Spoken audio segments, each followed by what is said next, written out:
this session on 5.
Hello, am I audible, sir? Yes, you are. You're clear. Hello, Professor, sir. How are you doing, sir? I'm doing very well, thank you. How about Welcome you? to the. I'm fine, sir. Thank you. Welcome to the live webinar organized by CGC. I hope you're doing well. Thank you. Yeah, I'm glad to have the opportunity to be here with you. Yeah, it's a pleasure for us also. So the whole world is facing the pandemic situation like COVID-19. So what do you think? What's the situation in Canada as of now? The situation is changing daily. Practically today, there's more news that 30% increase due to the resurgence is causing some issues across Canada as well as the US. So Mhm. COVID-19 is going to be with us for a while, I think, until people, show some respect towards the various things that we each need to do to ensure safety. It's going to be with us for a while, I think. I'm hoping that gradually the community of people will change, and the mindset will change, and we will all become much wiser in terms of how we manage our respective selves. Otherwise, it will become a major issue for us here. Yeah, it's in entire world it's increasing, but how the students are managing in Canada for their studies? So the students are managing well. So because we don't have any classroom in class activity, we conduct the classes through Zoom technology. And what I found most interesting is that the attention span of the students in a Zoom is much higher than the attention span in the classroom. I think there's more of an intimate relationship between the professor and the students because there's less distractions around you. The course material, the content, the delivery, the structure, the program, they're all the same. And it gives more of a personal touch from my perspective. I feel more attached, more closer to the student. I'm able to spend more time with them, less movement. I initiate my sessions half hour prior to class, so students who come in early, they're able to raise questions, address any issues or concern, talk about any personal challenges that they have, and then also post lecture another half hour there for them to continue on with whatever we either discuss in class or things that they might have come in during the class or want to share on a one-to-one basis. Zoom also allows us, or the process we have in the school also allows us to book one-on-one session with students. So you haven't lost that interactive engagement with the students. So I find it very useful, very helpful, very engaging. Um, so yeah. In India also, another people are working from home, people are working online, and I think students are getting the online lectures. So I think it's a new normal, which we are calling it. And so it would Hmm. be great to have you with us today. It will be great to have your views on the topic strategic management. But before we proceed, I would like to welcome Miss Ina Kaul. She's the regional director of York University for South Asia. Hello, ma'am. Hi, Kamal. Thank you so much for having us here today. We're very excited about this session. Welcome to CGC. Thank you, ma'am. And we also have Mr. Deepak here. He's the recruitment manager for York University for South Asia. Hello, sir.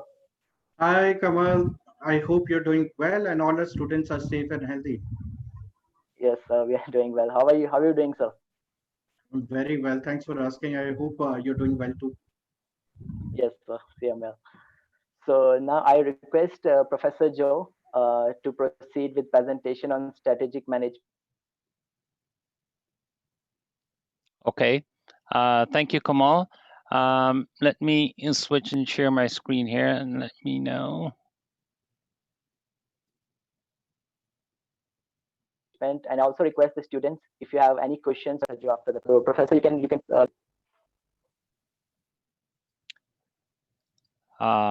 Yes. So good afternoon, everyone. I'm very happy to be here with you, happy to spend some time and talk to you about the nature of strategic management. Also talk to you about some of the approaches we take at Yorkville University in terms of how we deliver content in regards to the courses and the program. In order for us to get a better sense of the nature of strategic management, and more so because of the environment that you're in, and that is you're in India, I want to use the BCCI. You know, you guys are all great cricket fans. Cricket is your tea, breakfast, lunch, dinner, and evening entertainment. It is something that consumes India. And one of the reasons why I wanted you to keep the Cricket India, or BCCI, Board of Cricket Control of India, in mind is uh, throughout the strategic management discussion, I'm going to be bringing in some of the relevancy in terms of how BCCI has managed to grow from its early stage. Cricket India started about 302 years ago, back in 1721. Cricket, was played in the galleys, in the open fields. Today, cricket has changed because cricket is now played in our dining room, in our kitchen, in our balconies, on the streets of India, everywhere. So clearly, BCCI has done something, and the strategic management execution that they have has created this culture of the game that has permeated the world of sport and the world of cricket. So we will go through those as I go through the presentation, and hopefully we can align with some of the principles, some of the concepts, and some of the practices that large corporations and medium-sized to small businesses go through in terms of their strategic planning. So briefly, what I want to talk to you guys about today is defining strategic management. What is strategic management? How do we formulate decisions around strategic management? What are the various stages in strategic management? And what are some of the key terms in strategic management? I want to talk to you also about the benefits of strategic management, because there are clear benefits to strategic management, and there are also some pitfalls and some setbacks for those organizations that do not have any proper strategic management. So we'll talk about the financial benefit, the non-financial benefit, and we'll talk about why some firms are also not able to properly either put in place a strategic plan or manage a proper strategic plan, because you could have gaps in the various stages. So let's talk about strategic management. What is strategic management? Strategic management basically is the art or the science of helping an organization achieve its objectives. BCCI, for example, set out its objectives, and it was a very clear objective that they want quality management, sound judgment that will dictate the growth of the game in India in the years to come. And BCCI basically wanted to strive to protect the value of the game to enable Indian teams to excel on the field while displaying the highest ethics and values of the game. Now, if I look at BCCI and I assess based on where I sit today, because I'm also a lover of the game of cricket, I think BCCI has done a tremendous job in making cricket what it is today, not only for the Indian subcontinent, but if you look at cricket around the world, because people in the Caribbean, they are enticed and excited about IPL. People in England, Australia, New Zealand, Pakistan, Bangladesh, all of these nations and the nations of cricket is entrenched because they admire the way in which BCCI has constructed the organization, constructed the game of cricket, and created the value within the game. So, strategic management, that science and that art, that ability to put together all of the things necessary to make sure that it can achieve its objective, is basically what strategic management is. And I would even bring it closer to home for you and I as individuals. If we go to our parents today and ask them, Mom, Dad, how did we get to where we are today? I'm sure they will tell you how they are today and how they were prior. So the path to get to where they are today is that strategic path that they followed. And clearly it applies to every single thing in life. It's just not about large organization, multinational corporations. It is about our everyday activity as well. So we each need to consider what are the things necessary we need to do? How do we formulate? How do we implement? How do we make sure we're all interconnected towards the achievement of that singular objective? So oftentimes what we have is strategic management has a synonymous or the same as strategic planning. Um, it makes no difference. The only difference to me is that the strategic management has some of the concept. The strategic planning is taking it to the next level. So there's a mix of both. Now, sometimes strategic management is used for a strategy formulation. However, I would suggest that we still need to have that umbrella view of what the strategy is and then look at how strategically we're going to implement the strategic view that we set out. Strategic plan is a company's game plan. Now, if you look at the game plan of BCCI, in order for cricket to grow from test cricket to 60 overs to 50 overs to 2020 to IPL to regional cricket to intercontinental cricket to international cricket, it had to put a game plan in place. And nothing comes without a proper execution of a plan. But better still, if you don't have a strategic plan, there's nothing to execute on. If you look at what's happening right now with your sport, which is the IPL, you're starving right now. There's no IPL game. There's no cricket in India. COVID-19 has preoccupied us, has put us all at risk in so many ways. But the organization has to still figure out how do we bring the game back? How do we bring life back into the minds of the people? How do we bring the entertainment so that we can have the game of cricket that can put the life back into sport, that can put the life back into the communities that we live in? So I'm quite certain the game plan as I know it right now is IPL is scheduled to start on September 26th and it will go through to November 8th. Much of that will depend on what happens to the virus and how best we're able to control it. So the strategic plan is basically a company's plan, is the BCCI plan, is how do we get to where we need to be? What are the things necessary we need to do to get there? So strategic plan calls for tough choices. Some may want the game to start tomorrow. Some may want the game not to be played at all because of risk. We, as an organization, if I take the view of me being part of BCCI, I have to look at almost every single aspect of the game, the market. What are the policies, the procedures? What are some of the legal risks? What are some of the controls we need to put in place? Because in normal circumstances, controls are different than the controls that need to be put in place because of COVID-19. So that whole strategic plan is critical in terms of how an organization is going to succeed.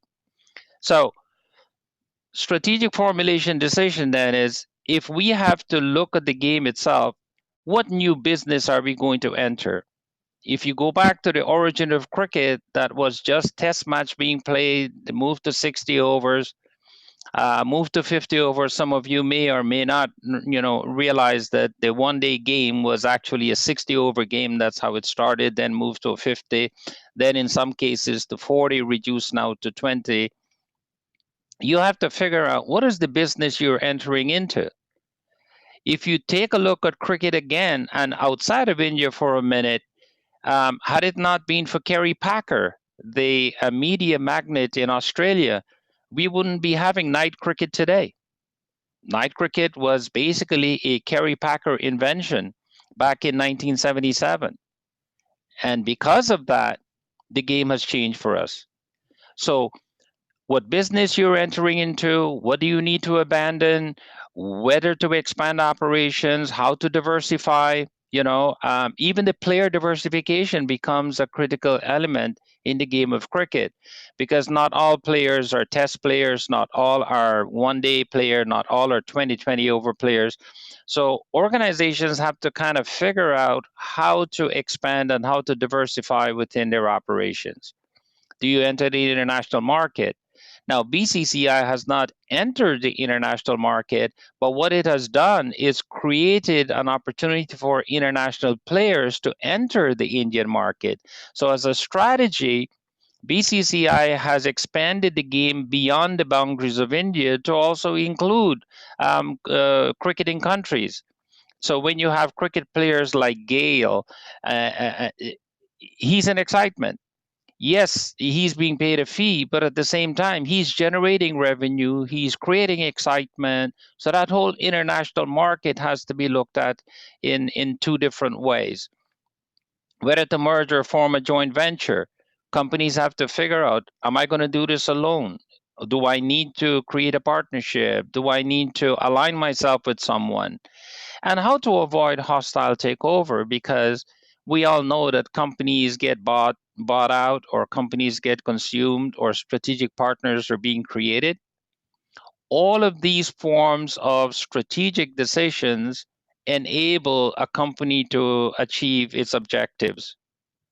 So let's talk about the three stages. Then there are three stages: strategy formulation, like how do you create, the objective of the organization, how the path to achieve that. Your implementation, what is going to be the implementation and the game plan for it, and then your evaluation, because in anything that you do, you have to make sure that you assess whether or not your plan was a successful plan, what needs to change, what needs to be improved upon, or what needs to be added to it. So, from a strategy formulation perspective, this helps in developing a vision and a mission statement.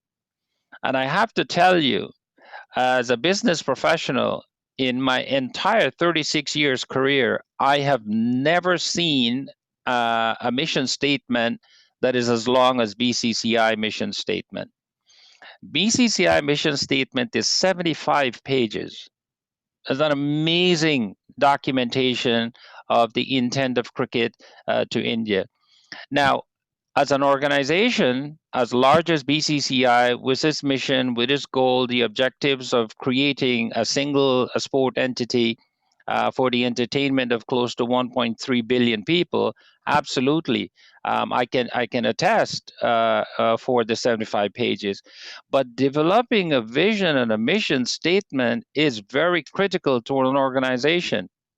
As young students, I'm sure you have a vision of what you want to be, where you want to go, and how you're going to get there.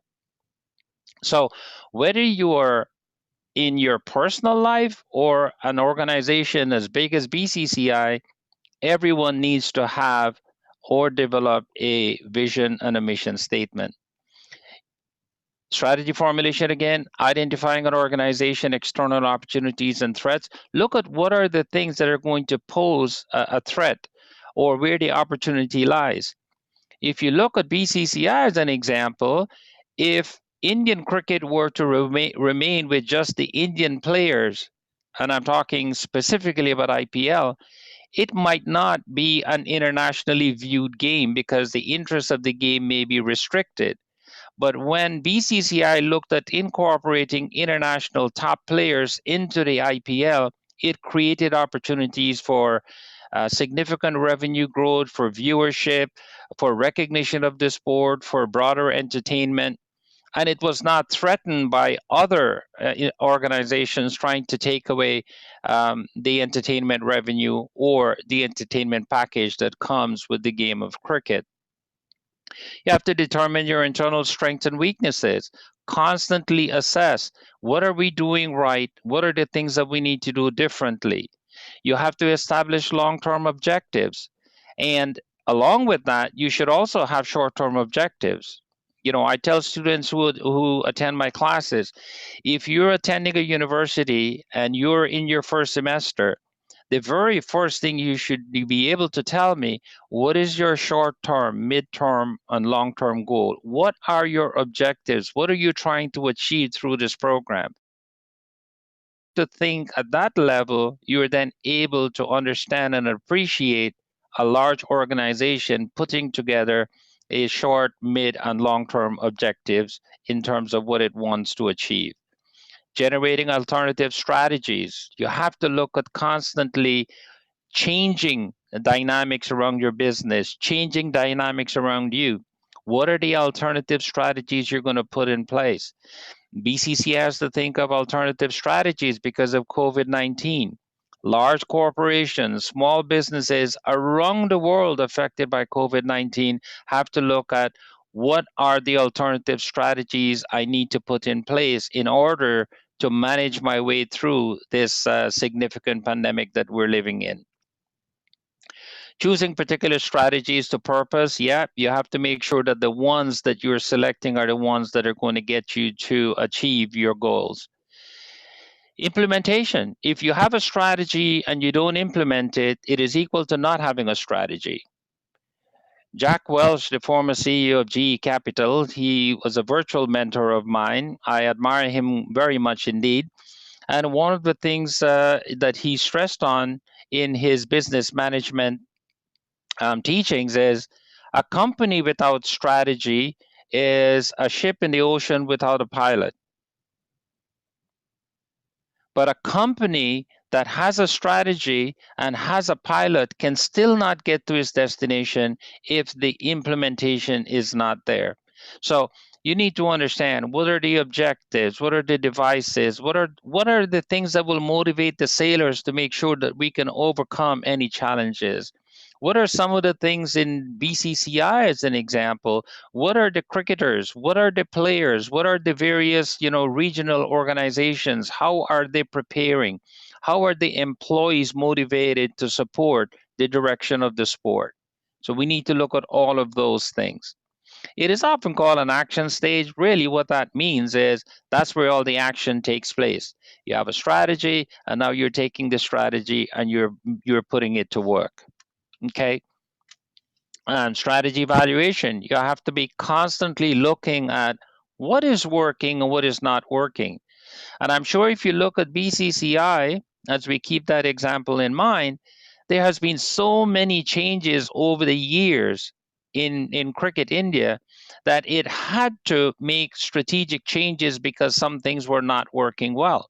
So, for example, all of the test players initially started in the same sphere of playing a one-day game, only to be realized that the games are different. When we transition into the 2020 game, it was the one-day players that moved into the 2020 sphere, only to realize that, you know what, the game calls for unique skills, special skills, different type of bowling, different type of batting, different strategies are put in place. So that whole formulation of the game changed. You have to evaluate those. Um, there are three fundamental activities basically that supports the evaluation. You have to make sure that the internal and external factors are reviewed, and they are what's the basis for your current strategies. You'll have to measure the performance. If you look at the Indian, players, their performance are being measured not in blocks of games, but in every single game they're being assessed on whether or not the player should be in a particular game against a particular country or against a particular team if it's an IPL game, as an example. And you have to take corrective actions because mistakes are made, and it's obvious that mistakes tend to bring organizations down. But if you don't fix the mistake, the organization may stay down and never recoup. Similarly, in our daily lives, if we don't correct the mistakes, and we don't take corrective actions, we're actually putting ourselves at risk in regards to what we are and what we're doing. Competitive advantage. So hey, if you look at one day game as an example, or the creation of the IPL, if India were to tie itself to ICC, which is the England cricket control body for international cricket, there'd be no IPL. So you have to look at what's happening in and around you, what's happening in different countries. And because of BCCI and because of the IPL, today there are one-day games for, West Indies has its own one day game. England has its own. Big Bash in Australia have their own. Pakistan is coming up with its own. So all of these countries are learning. The rivals are beginning to figure out that there is something inherent in the game itself, and in terms of how BCCI is constructing its strategic management around the game. And therefore, it has allowed the sport to expand. Not sure how many of you know, but cricket is viewed on an annual basis by more than 2.9 billion people. It's almost half the population of the world is entrenched in the sport of cricket. So the firm has to strive to achieve sustained competitive advantage. It has to stay ahead of the game. It has to continue to evolve over time. You have to look at the current advantages. You have to look at the gaps within the organization and try and fix those gaps. Okay. There are some key terms in strategic management. We'll go through this very quickly. Strategists, these are basically individuals who are expert in many ways. They're responsible for the success or failure of the organization. I have a tendency to deviate from this a bit because strategy in itself is not something that makes an organization successful. It is more the execution. So strategists are great, but I like strategists who are attached and expert in the field, specific to, if we talk about BCCI, most of the strategists in the game are ex-players. So they understand the game of cricket so well, they're able to contribute at an optimal level. They also help organization gather, analyze, and organize information, which is something that we observe in the BCCI space. Vision and mission statement, yes, absolutely. You need to know what is it you want to become. Your vision statement has to be clear. As I mentioned to you, the Indian cricket vision statement, in terms of quality management and sound judgment, and in terms of growth of the game in India over the years to come, because cricket is still the most dominant sport in India. Um, I believe hockey was once considered, the national game of cricket. The Indian team has won 8 gold medals in the field of hockey, but only viewed by 41 or 44 million people. When you look at cricket, though, the viewership is 10 times more. So your IPL is viewed by close to 400 or 500,000 people each game. So it's an amazing feat. Um, Looking at again external opportunities and threats, there are many things that affects an organization. There could be economic. For example, we're in COVID-19 right now. There's a huge economic impact based on COVID-19. Social, cultural.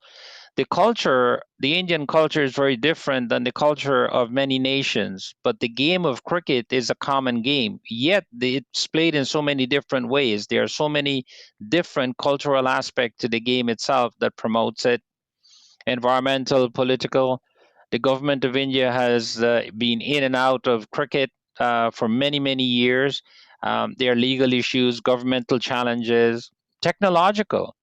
I mean, if you look at a lot of people, probably don't realize that, and especially you young students who are just in your teens and early teens. It, it, in the early days of cricket, there was no technology associated with it. An umpire calls you out, and that's it. Today, you have technology that allows you to review a decision by an umpire, whether he made the right call or not. Competitive trend, events, and all these things need to be looked at. It could be beneficial or harmful to an organization. We need to consider all of those. Internal strengths and internal weaknesses. I think every organization needs to look at how well the company is performing, what are some of the things that work so well, and what are some of the things that are not working well. And let's figure out what is it the competitors are doing and how we can overcome to become better at what we are and better at the game. Long-term objectives, specific results that organizations seek to achieve. At the end of the day, you have an objective. The objective set out by BCCI was clear. They have short, mid, and long-term means to support the game of cricket in India. And as a matter of fact, cricket India has grown so much so that it has not only been a benefit to the Indian population, it has helped the game of cricket internationally.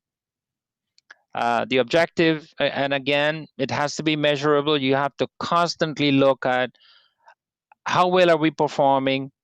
The aim of the Indian cricket team, like all other cricket teams, are to be number one.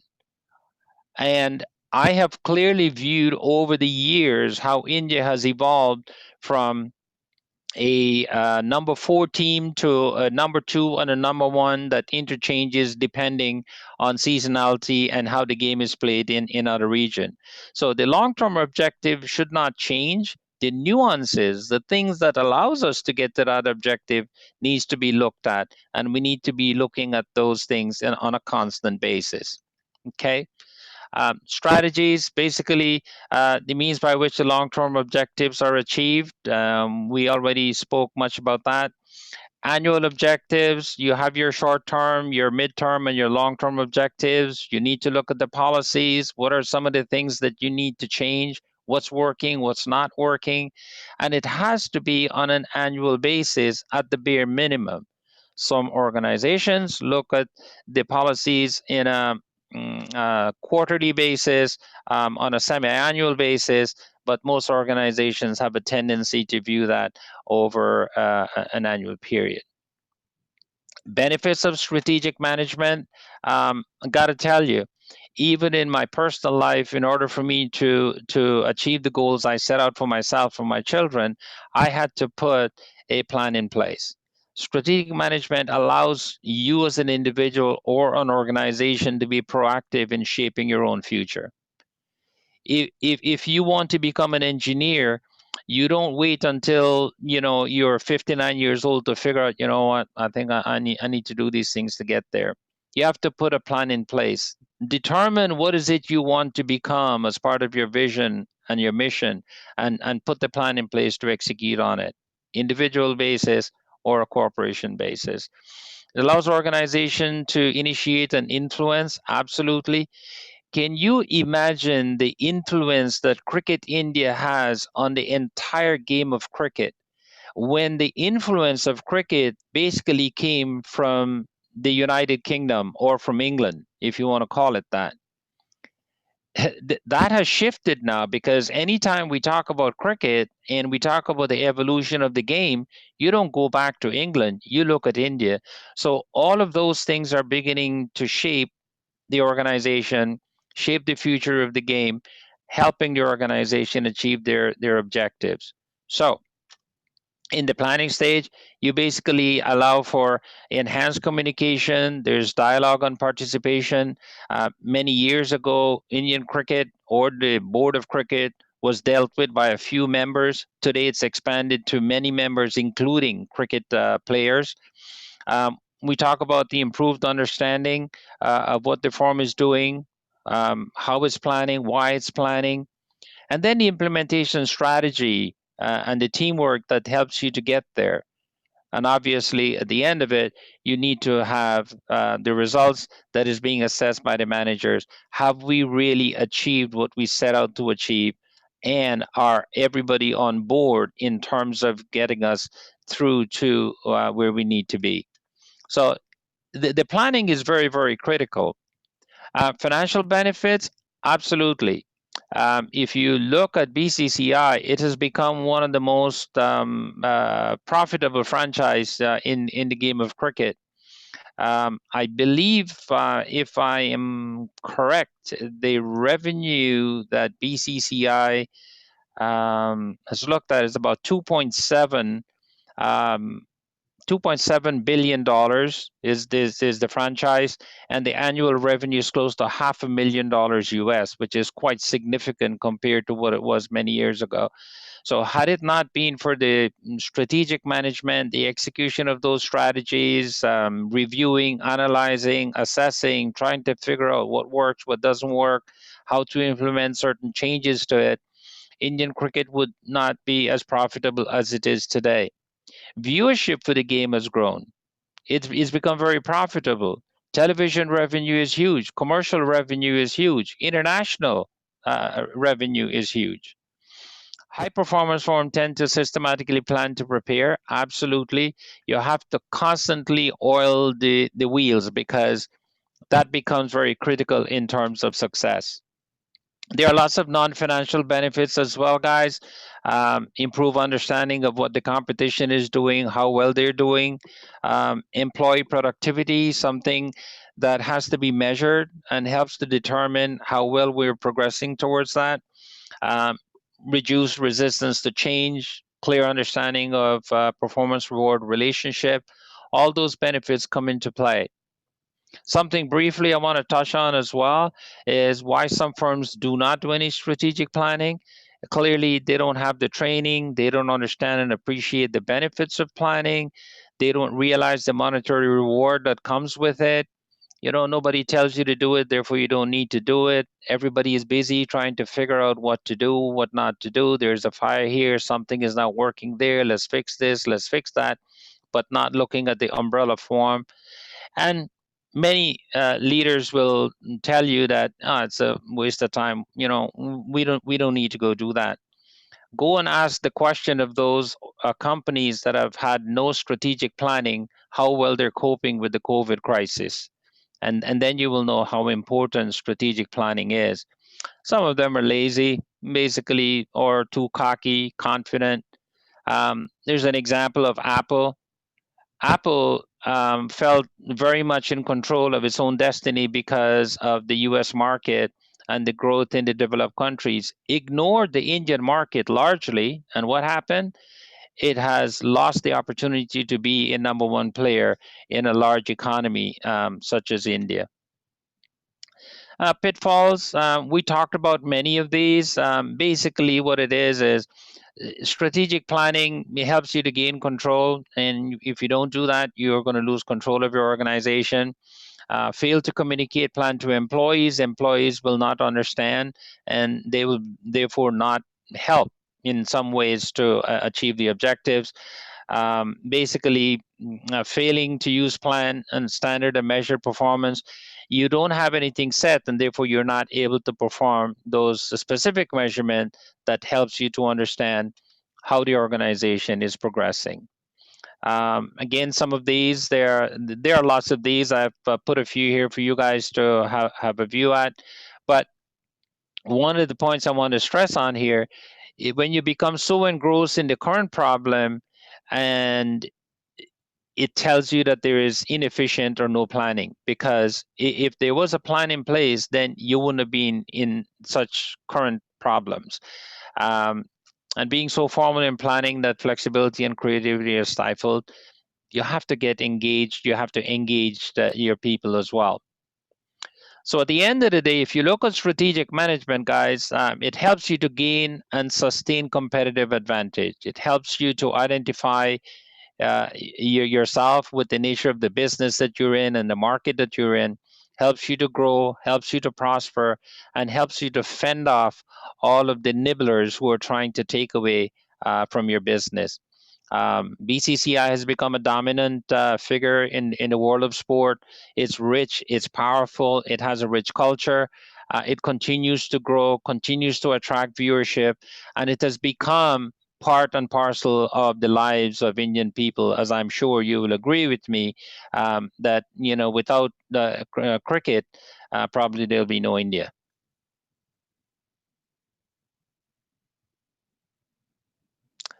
So Ina, Deepak, and Kamal, I think that's where I'd like to leave it.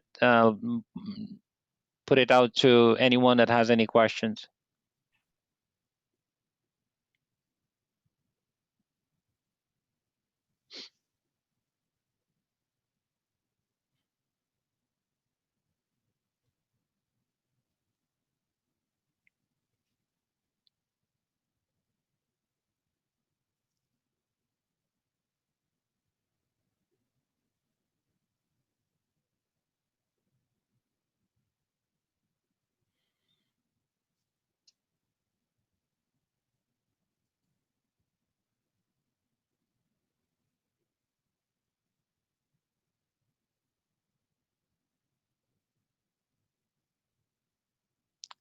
Kamal, I think you're on mute.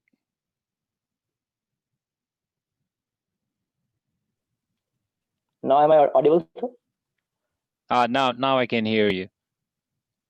So I was saying that it was very informative session by you. I think you relate with cricket, and in India there are millions of cricket fans who have been watching, and it's quite important for everybody, to have some strategic planning, not just for corporate, but for our life as well.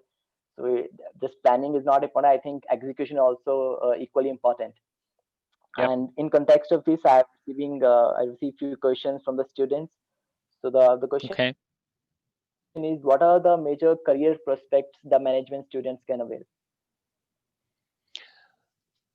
So there's no business today that can function without strategic management. And I'm going to tell you that organizations have they have entrepreneurs, and I'm going to use an example very quickly and talk about Tesla. Many of you have probably heard about the company that create these electric vehicle, Tesla. If you look at Tesla today, Tesla is growing internationally. It has become the number one selling car. How did Tesla get to where it is today? It wasn't magically a path to get there. It had a significant interest in what the economy is looking for, what the market is looking for in terms of a vehicle. So strategic management mindset are what comes into play that helps these organizations to figure out where they need to be. Any organization today, they have a series of leadership positions. You have a CEO, CFO, CIO, COO. All of these positions have inherent in them management, because at the top level, they are top management, and then they are middle management and lower management. In North America, in Canada, and in the US, every business today requires a strong business leader who has the aptitude, the knowledge, and the experience to help an organization shape its future. And those positions come from graduates from school like Yorkville University and other universities that have a business program. Our program is tailored to help develop students so that they can, at graduation, walk into an organization and help at the junior management level, at the middle management level, help them shape and advance the cause of that organization. So there are tremendous job opportunities here in Canada and in the US, because business Okay. management is a foundation requirement for a company, because a company cannot function without strategic So management what and do the you think? brilliance of the management minds. Sorry? Sure, sir. So what do you think? What are the qualities? What are the major qualities that strategic manager should have, or leader should have in the company? What are the So, key major qualities which you think it is quite crucial for a successful of strategic management? it's a very good question, and it's something that has been raised in our classes here as well. And this is what I tell students, and I'm going to tell the audience here as well. The very Many of you may not even know this, and the example I'll point to is, if you look at Bill Gates, one of the richest men in the world. Bill Gates read an average of 11 books a year. Oh, So the very first thing I'm going to tell student is, you need to become an avid reader, a voracious reader. You need to read and understand the ability to communicate. So communication is key. And how you develop communication? That is developed through avid reading. Reading allows you to expand your vocabulary. It allows you to interpret information, process information. If you get into business reading, it allows you to understand what are the business terms, what are the nuances of what goes on in an organization. If your interest is in finance and you want to become a financial manager, then your focus need to be on reading things that are relevant to finance. If you want to get into operations management, you read about ops management. So the number one thing, Kamal, is a student need to understand that reading becomes compulsory. Your ability to communicate is very key. You also need to focus on the okay. area of interest. Don't try and divest into too many things. Focus on one area that interests you, target that area. And the second is, make sure your academic qualifications are aligned with your goals. So if academically you're tuned to one area and you obtain that certification, you're then able to walk into an organization and Yeah, be of value. how do you prioritize that? I think communication is important in every field of career, right? So there's also practical skills and academic skills which the students are getting in the colleges or universities. So do you think, how do you prioritize? Is the only communication skills important for the students, or students should also have a good academic skills, or the practical skills should be there to the students? How do you S- prioritize these things? So I'll put it this way. As a student, clearly a student will not have management experience and practical experience because they're coming out from high school straight into college. What we Mm, try to do at Yorkville University is use experiential style of teaching. So the example I gave in strategic management is I bring live experiences that students can relate to. So the reason why I use BCCI is everybody in India understands cricket, so they can now yeah, point millions to, of people. oh, now I understand why and how. So we bring those practical experiences through the engagement of the classroom, right? So we get student to be engaged in those live experiences. But I also suggest to student that even if you read one article a day in 365 days, that's 365 articles. That's basically just 30 minutes of your day. If you can read an article, you would be amazed of how much knowledge you will achieve, and you'll be able to expand and communicate and integrate into an organization. If you do nothing else, if you become an avid reader and a focused reader and become an academic success, your path is clear for you. But if you're going to skim through college because you just want a piece of paper to wave, and you can't use the knowledge gained from that 3 4 years that you spent, and you're not able to communicate one to one and understand, then you're going to have a problem. It doesn't matter your degree anymore. What matters is, are you able to use that effectively? So we try and use those experiential style of learning, and that's the reason why, like for myself, I'm 36 years in the corporate business world as a business executive.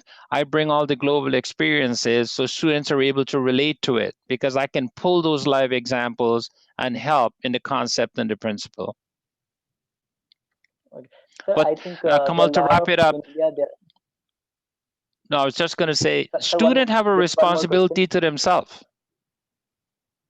There's a one question from student, that there are a lot of people are going from for the startups, right? So there are a lot of people, young student thinking to becoming the entrepreneurs. So what are the suggestions that you would like to give to the students? What, as per your experience, you have a great experience. So what suggestion would you like to give to the young entrepreneurs, or somebody who's looking to do some startups in India, or maybe some international startups? Yeah. So without entrepreneurs, we wouldn't have a world today. Simply put, entrepreneurs are critical to the survival of the advanced society that we live in. What I tell students, and I go back to my alma, Jack Welch had one famous statement, and it was, no idea is a good idea unless you can monetize it. What he meant by it is, if you have an idea and a concept and you're an entrepreneur and you want to be able to do something, if you're not able to generate revenue out of it, then it was not a good idea and the idea didn't matter. So Okay. entrepreneurs need to look at, if I have an idea and I'm able to create a product or a service that addresses the needs of a particular segment of the society, then you go right ahead and chase that dream. If you have a sound idea as an entrepreneur and you're able to present that idea to the investment community, somebody will invest in it, because there are lots of people out there who have money and don't know what to do with it, but they allow entrepreneurs to bring those ideas to them. They fund the project, they become part and parcel of that, and you're able to achieve your goal as an entrepreneur. You're able to generate revenue, you're able to create a product and service that came from your concept. The tool and the vehicle to get there, it's available in the North American marketplace. Absolutely. You can create a business plan and go to a bank and get a loan. I don't know if many of the students have watched Shark Tank. It's a US shows. that entrepreneurs basically present their ideas to a panel. The panel reviews the product, and they determine if the product is something that is reasonable, that has a potential to grow, and then they invest.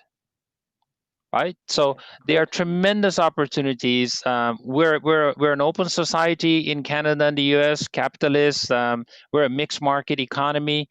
90% of our business in Canada is owned by small businesses.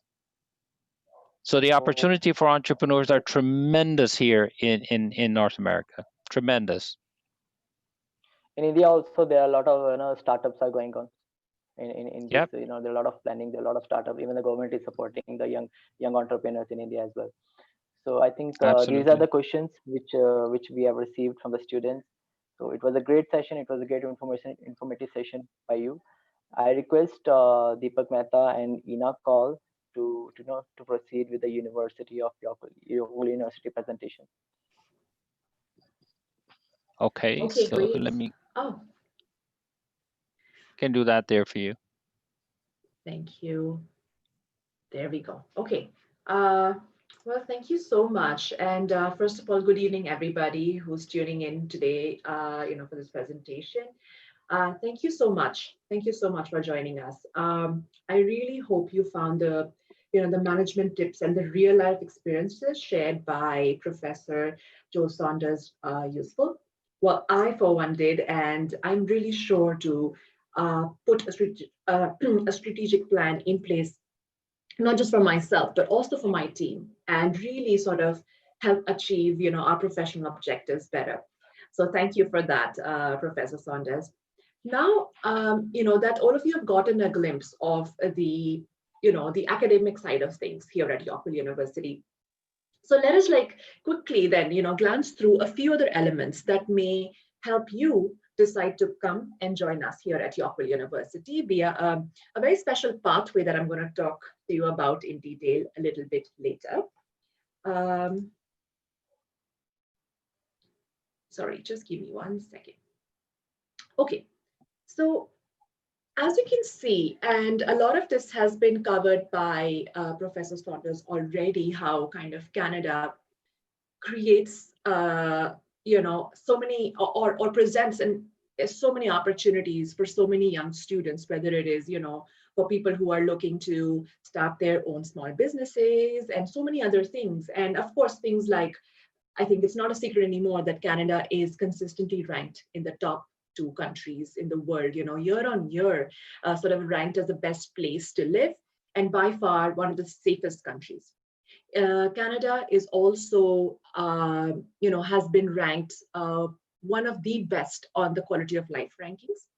Canada as a country is welcoming, Canada is diverse, it's multicultural, so which really, really helps a lot of international students from across the globe to really adjust with ease in the country.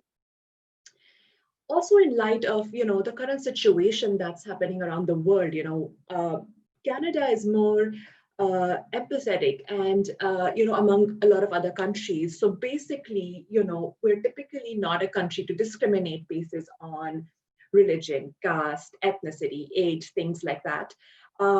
What's more, Canada is also, ranked in the top 10 countries providing the best ecosystem, as we were just talking about a while ago, for startups or for budding entrepreneurs. Canada also is consistently ranked as one of the most popular study destinations for international students, especially at the post-secondary level. Now, of course, there are many other options, great options or popular study options, such as the US, there is the UK, but somehow, the policies in these countries make it very hard for students to, to work in that country after graduation. And that is something that has also worked for Canada. Can I have the next slide, please?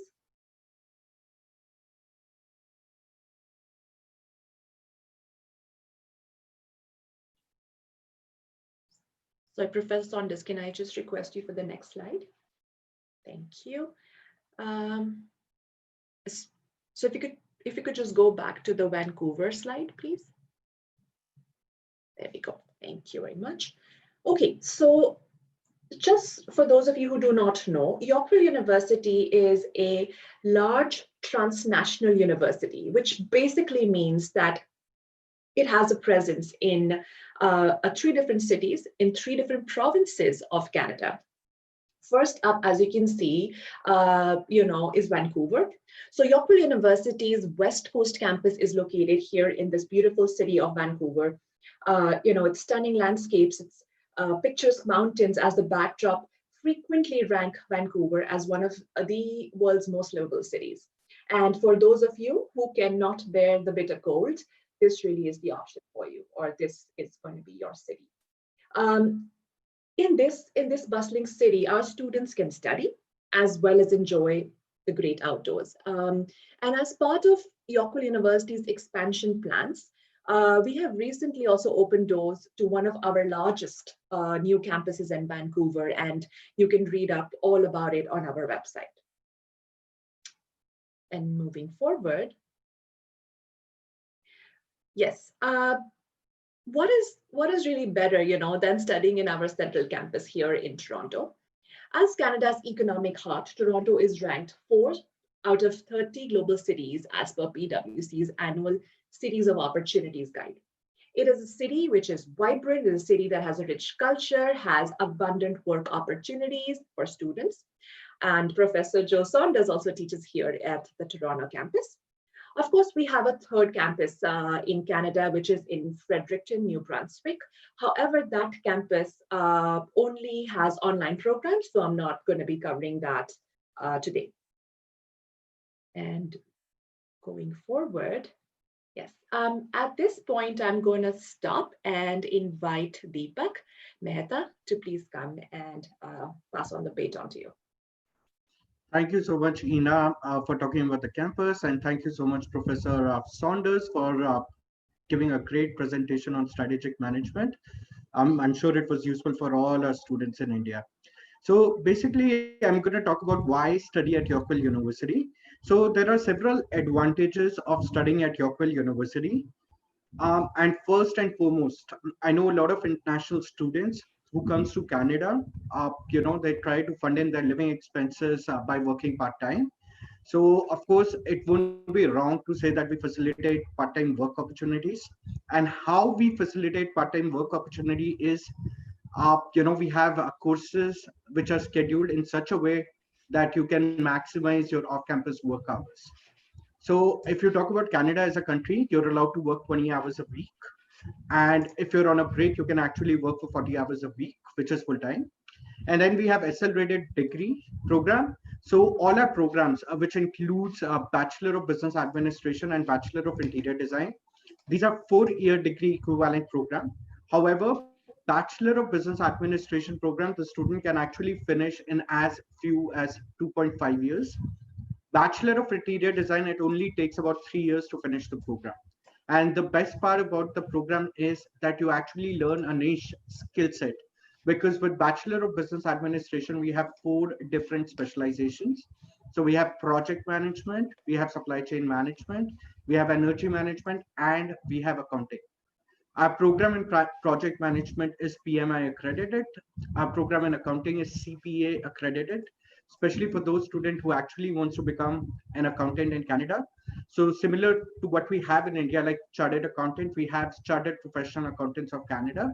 So, if you're looking forward to become an accountant in Canada, you can probably take that specialization.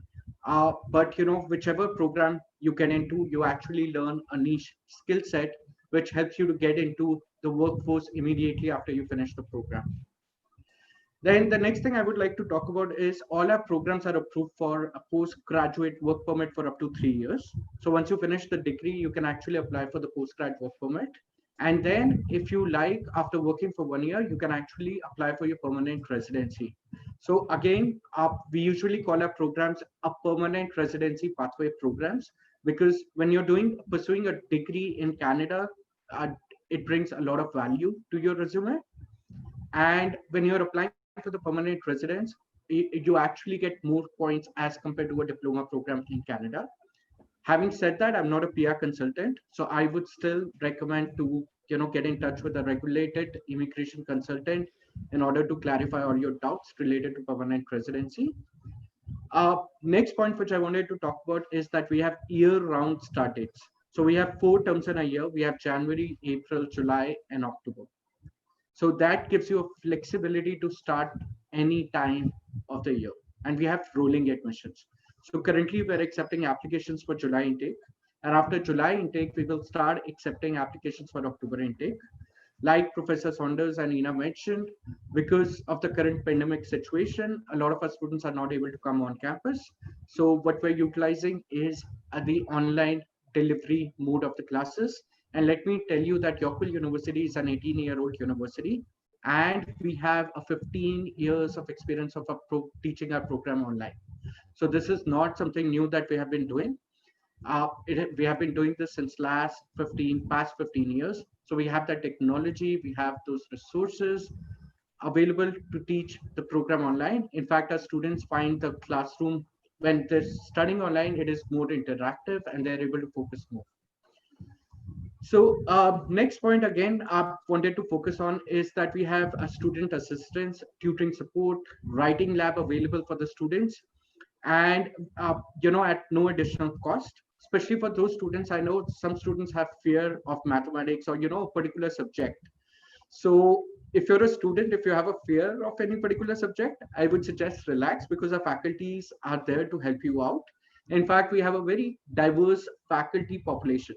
So for example, our head, Vice Provost of Academics, Dr. Kabir, Mohammed Kabir, is from Bangladesh.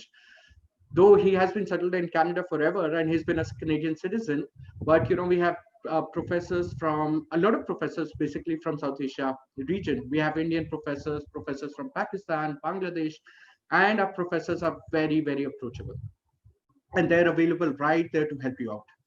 The best part is we have small class sizes. We do not put more than 20, 23 students in one classroom. So there's a one-on-one interaction with the faculty, right? Which you would not find with larger universities, because if you go to a larger school in Canada, chances are the teaching assistant teaching in the classes, they have probably 200, 400 students sitting in one classroom, and these are more like lectures. That's more conservative way of teaching. However, our classrooms are more interactive, and and it is like a two-way communication with the students. And then, of course, it is not wrong to say that with like our professors bring in a lot of networking and experience from the corporate industries, because they have worked in corporate industry. In fact, if you're a student who's done a great job in the classroom, chances are a faculty might recommend you for a job as well in the corporate industry. So these are some advantages of studying at Yorkville University. And with that, I'm gonna pass on the slide to Ina. The next slide to Ina. Thank you so much, Deepak. Okay, I'm going to quickly move on, and basically now is the time to give you a good news. And I think what is going to be really beneficial for all of you joining us today from CGC is that Yorkville University also has an articulation with Punjab Technical University. Which basically means that all of the affiliated colleges of Punjab Technical University, one of which is CGC, will also be part of this articulation. What basically will be covered in this articulation is that all of those students or all of those business students at CGC who have successfully completed 2 years of their business degree, their undergrad business degree, now have the opportunity to complete the remaining program with a pathway that brings you here to Canada at Yorkville University. How this really works, in simply put, is that all of your courses that you're completing at CGC grant you certain credits. And we will help you basically transfer those credits from your college to Yorkville University. And so you can kind of continue studying your business degree and finishing your remaining credits here in Canada. As per the agreement, you need to complete a total of 60 credits, which means 23 courses in your current institution in India.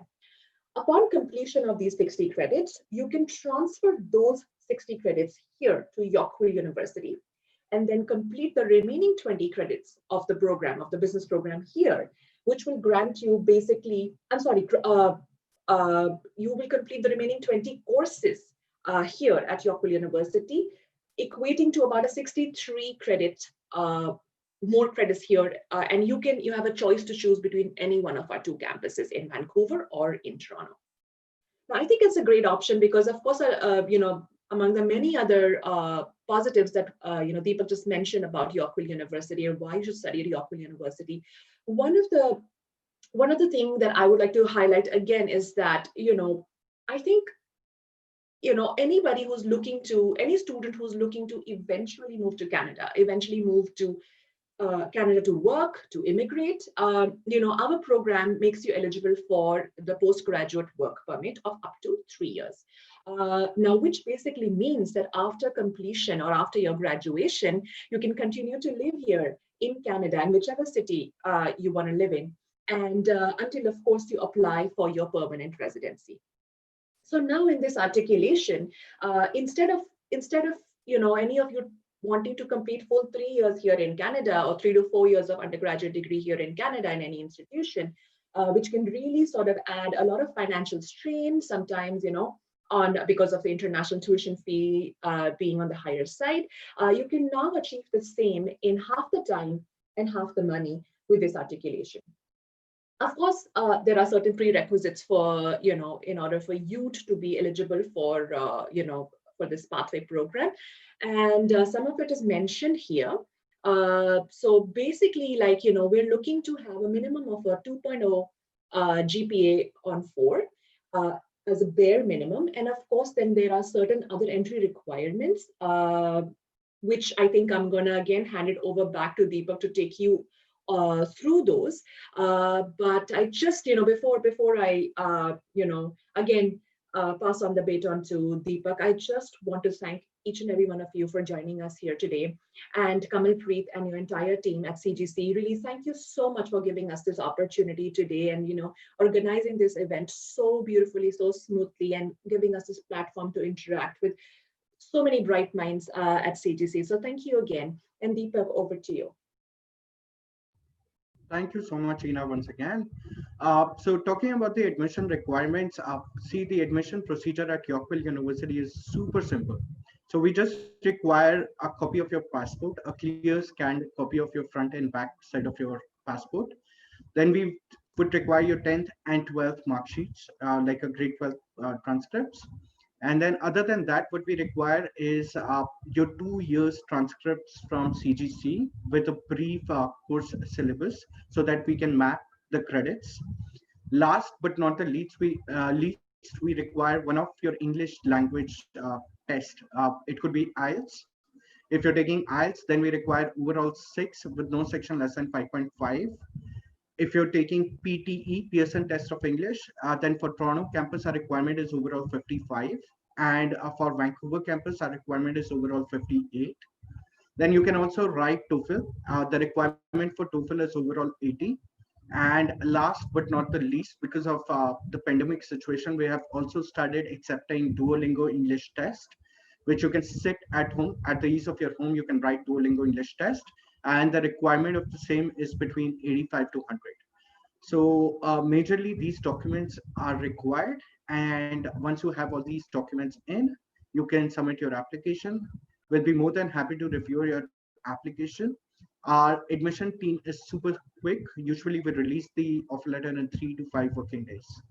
And then, apply for your visa and fly to Canada. So I think that's about it from the admission point of view. And once again, thank you so much, Kamal, for arranging the session. I'm sure we have some questions coming in from the students.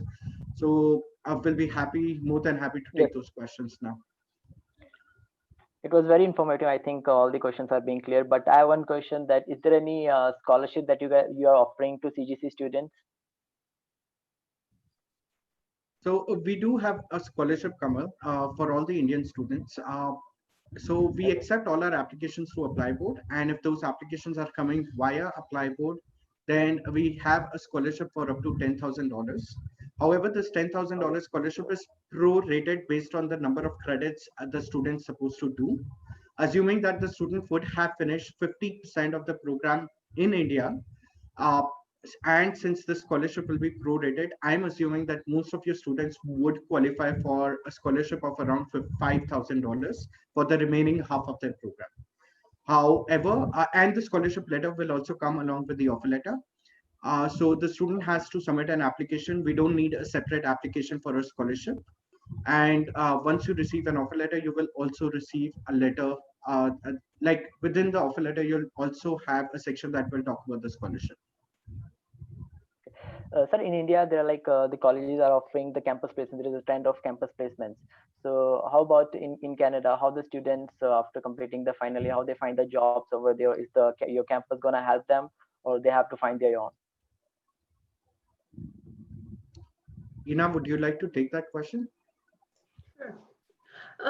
So thank you for that question, Kamal. At Yorkville University, I think we've highlighted that everything is very experiential, everything is very hands-on. The learning is not theoretical in a sense. So in order to, sort of take that vision forward, we do ensure that our students, especially so our international students, they always have the opportunity to speak to our multiple resources that we have, equipped the university. So we have multiple resources like our career services, team, and we have student admission advisors, who are again your mentors, through and through a process, which includes sometimes, helping you with certain kind of understanding of the job market scenario. Where can you apply? So all of that support is given to our students. Of course, we have networking opportunities via our professors, who again can be people, who are connected with certain industries, might be working in certain industries alongside teaching in the classrooms. So there is a lot of opportunity for our students to, to find more resources, more information on how to take that next step. So even in terms of, helping you with the Canadian format of a CV or a resume, kind of questions typically would come at you. Things like that would be something that our career services team would be looking into. And also we do, on your student, so once your student ID and everything is ready, once you enroll, basically, you will have access to a lot of these different resources online, where in advance that what kind of jobs are coming up, and we will help you and we will guide you. So yes, the student, of course, can look for jobs on their own, but they also have an opportunity to come to us and find out more about it. I think Yeah, we already have the collaboration with your university. So I think it's gonna be the great thing we're gonna have the students specifically for articulation programs. So yes, it's gonna be great, and we already send our students to Canada, and it will be great to to have some students nomination for your university as well. So yes, we are cleared about the academic qualifications that students need to do in CGC. We are cleared about the language that they have to go, like they go for IELTS or PT. So I think the admission process is clear, and students can apply from. We have the in-house department, that's the international department. So students can submit the files to the international department, and we can process it. So by staying in connect with you. yeah. So Kamal, just to add a point here for students, a couple of key things to take away from my perspective. One is you're graduating with a degree that's accredited in Canada. So that in itself speaks volume as opposed to coming in with an international degree. Okay. The second is Ina Kamal, our academic director, is saying, the professors are here to help you. We help guide students along the way as they go through their program, as they define the path that they want to take, the subject they're interested in, the kind of work they're interested in, whether it's finance, operations, manufacturing, IT, and we geared towards supporting them through the right type of academic development, as well as helping in preparing their resume, giving them tips, interviewing tips, conducting those things one-to-one helps them. How to prepare you for a job, how to prepare them to present themselves in an interview is very key. So the academic group, as a group, we provide all of those support services to students. It is not just you come to school, get a degree, off you go, figure out your life. Yeah. And the second point I want to make, which is very, very important, is once you're in the environment, you're in Canada, you're able to understand and know what's going on around you, so you're able to define your own path. We're here to guide you, but you may come in with one thing in mind, and after a year you realize, oops, now I realize we're also doing this. Oh, this company is doing that. Oh, this company is located here.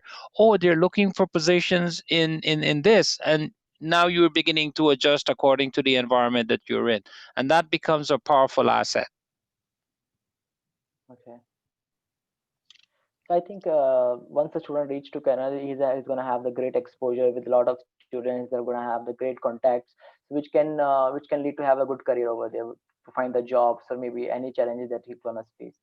So I think it's a good thing. So we're gonna see a lot of students nomination for your campus, and I also invite you to come to India, and you should visit our campus as well. Very You well. have you been to India, sir, Professor Joe? Myself, I'm going to surprise you now. I've not only been to India, I have lived in your city of Chandigarh for 3 years. I attended DAV Great. College, Chandigarh, many years ago. Great, sir. Yeah. So I'm Great, very sir. familiar with the attended Punjab University, DAV College associated with that. I did my undergrad degree there through a government scholarship. Originally, I'm from Guyana in the West Indies. As a top Okay. student Great to see. graduating in high school, the government offers scholarship to students to different countries that were offering those. India offered one. I took it up and I went there and did my undergrad degree. So love Chandigarh. It's beautiful. And so People are great there. how long you have been in Canada? 38 years. Oh, it's a So long time. 38 years, yes. And I worked for many blue chip companies. I worked for American Express for 6 years, a large blue chip company. A lot of students will know that. EDS, Electronic Data System, acquired by Hewlett Packard, HP, for 14 years. And then worked for Visa Innovon through RS Software, a company based in Calcutta, for a year. And then Total System, that handles 90% of the electronic payments in the world, for 5 years.